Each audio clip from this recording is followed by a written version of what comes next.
તો કેમ છો બધા મજામાં થશો તો આપણે જાણું છે વાડીએ તો લઈ લીધી છે પાણી બોટલ અત્યારે તો છે ને બહુ પવન હતો પછી જો મારા માલ બાંધેલા હતા ને આ બાજુ ગૌરીબેન છે તો આવું સારું કોઈ ઘરનું વાતાવરણ આ બાજુ મારા ગૌરીબેન બાંધ્યા છે નવા ઘર પાસે આપણે ઘર બનાવ્યું છે તો આપણે જાણું છે વાડીએ જે ખેતરમાં નીંદવાનું છે ને ત્યાં હું પગી ગઈ છું તો આ ખેતરમાં આપણે નીંદવાનું છે ને આમાં છે મગ છે ને તલ કરેલા છે નેદવાનું છે તો આપણે આવી જશે ને આ બાજુ છે દાદાની એની મકાઈ તો આપણે જો મગ કર્યા પેલા આમાં મકાઈ જ હતી મગ જોડા થઈ જશે અને આ બાજુ દાદાની મકાઈ છે હજી એને કાઢવાની બાકી છે થોડાક દિવસમાંથી મકાઈ શું કહેવાય વેડવા વાળા આવી જશે તો આપણે તો એમનું મકાઈ અહીંયા ઘર બેઠા વેચી દઈએ છીએ ખેતરમાં જો મગ કરેલા છે ને મગને છે ને તલ છે આમાં જો આવી રીતે ખડ છે તો આપણે લેવું પડશે ઉપર છે ને બહુ ઝાડવા આવી રીતે કંઈક મકાઈ છે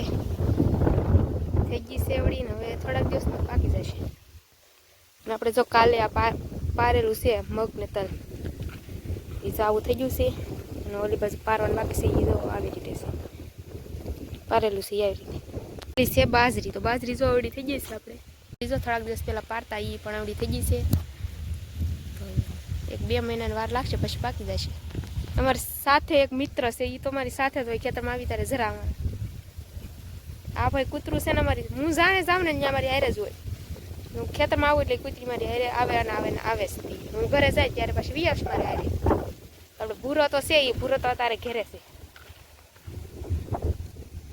તો વાડીએ જો આપણે મગમાં પાણી શરૂ છે ને પાણીવાળું આવી જશે જો આવું મગ થઈ જશે હવે પાછળ છે એ મકાઈ છે એ પણ આપણા દાદાની છે અને આ બાજુ છે આપણી બાજરી હવે જો બાજરી મોટી થઈ ગઈ છે એક છે આપણી બાજરી થોડાક દિવસમાં હવે શું કહેવાય ડુંડા આવી જશે તો ગામડાનો નજારો કંઈક આવો તો ને આપણે જો અહીંયા આવી જશે પાણી વાળવા એટલે તો પાણી જો પગ્યું છે ને મારા અહીંયા લખુબેન આવ્યા છે હેરે જો મારી હેરે જ હોય હું આવું ને એટલે આવે